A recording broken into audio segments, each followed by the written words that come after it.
L'immobilier simplifié avec Patrick Lapalme de Remax Lanaudière. Bon matin, Patrick. Hey, bon matin, Sylvain. En forme? Hey, super, oui. Oui. On va commencer en parlant. Un petit truc de sécurité, tiens, avant de partir. On va recommencer facilement. N'oubliez pas, hein, on a parlé de là, 3 semaines là, des capacités portantes là, pour la neige. Il y a de la pluie qui s'annonce. Hein, faites déneiger vos toitures, pensez-y. Hein, les chalets, surtout quand on monte dans le coin de Saint-Côme, là, on a quand même une bonne bordée de neige. Que c'est vraiment une petite aparté là, sur votre sécurité, sur votre propriété. Gênez-vous pas. Déneigeur professionnel. Vous avez des questions, les sites sont tous là pour vous aider. Effectivement. Ce matin, on va parler de la collaboration entre les courtiers. Oui, entre les courtiers, c'est le fer de lance d'une transaction immobilière, la collaboration entre le courtier vendeur et le courtier acheteur. C'est vraiment important. Puis on va faire un peu un parallèle. Vous vous apercevez sûrement, vous avez mis votre propriété en vente sur le marché par vous-même. Et puis là, vous avez de la sollicitation. Des courtiers vous envoient des enveloppes pour vous solliciter pour mettre votre propriété en vente. Et la journée que vous avez engagé un courtier, vous ne recevez plus rien. Ben, c'est pas pour rien, c'est qu'on a, dans notre principe là, de collaboration, on n'a pas le droit de solliciter des contrats des vendeurs qui sont sous mandat avec un courtier. C'est vraiment simple. Et on n'a pas le droit non plus de dénigrer un courtier en disant X, Y, Z sur lui.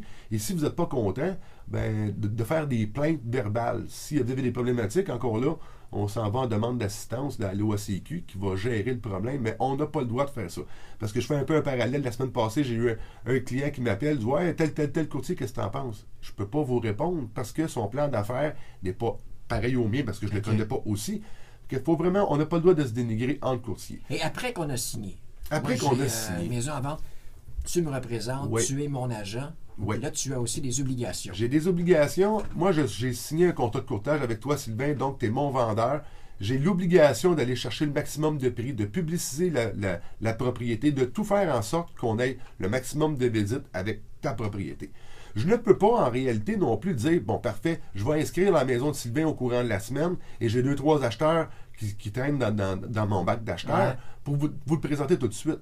Si je le fais, c'est d'envers mes intérêts à moi-même et non à l'intérêt de mon vendeur.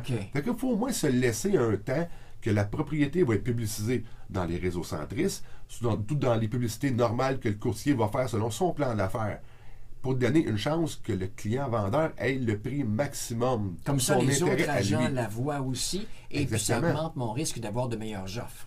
Exactement. Puis le principe de collaboration aussi, là, il est relié avec la collaboration quand on fait une demande de visite. Toi, Sylvain, j'ai inscrit ta propriété et j'ai monsieur XYZ qui veut venir visiter ta propriété avec un autre courtier.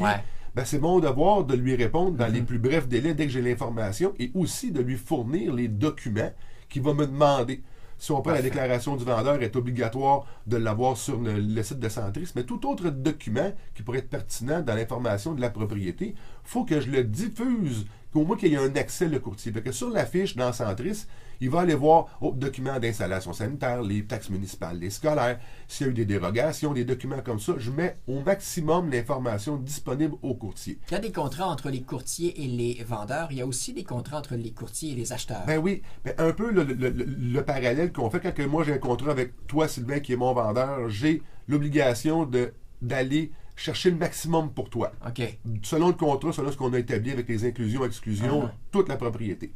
Quand j'ai un contrat de courtage acheteur, moi, là, j'ai l'acheteur et c'est avec lui que je vais cibler ses besoins. C'est tout ce qu'il a de besoin à l'intérieur pour sa propriété. Là, je vais travailler avec mon acheteur. Je vais représenter mon acheteur. Un petit peu le même lien que dans le monde du sport, les agents de sportifs, tout ça. Effectivement. Tu vas chercher le mieux pour ton client. C'est exactement le même principe. Et puis, si moi, ça arrive, là, on aime ça vendre des propriétés avec le vendeur, l'acheteur vient nous voir pour vendre notre propriété, il faut qu'on lui mentionne, moi j'ai un contrat de signé avec qui?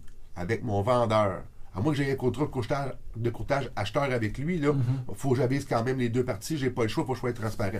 Mais mon acheteur qui vient me voir, Patrick, moi je veux la propriété que tu as inscrite, il faut que je lui mentionne, moi là, mon client, vendeur, c'est avec lui que j'ai un contrat, moi je vais être le facilitateur de la transaction pour toi, pour l'achat de cette propriété-là.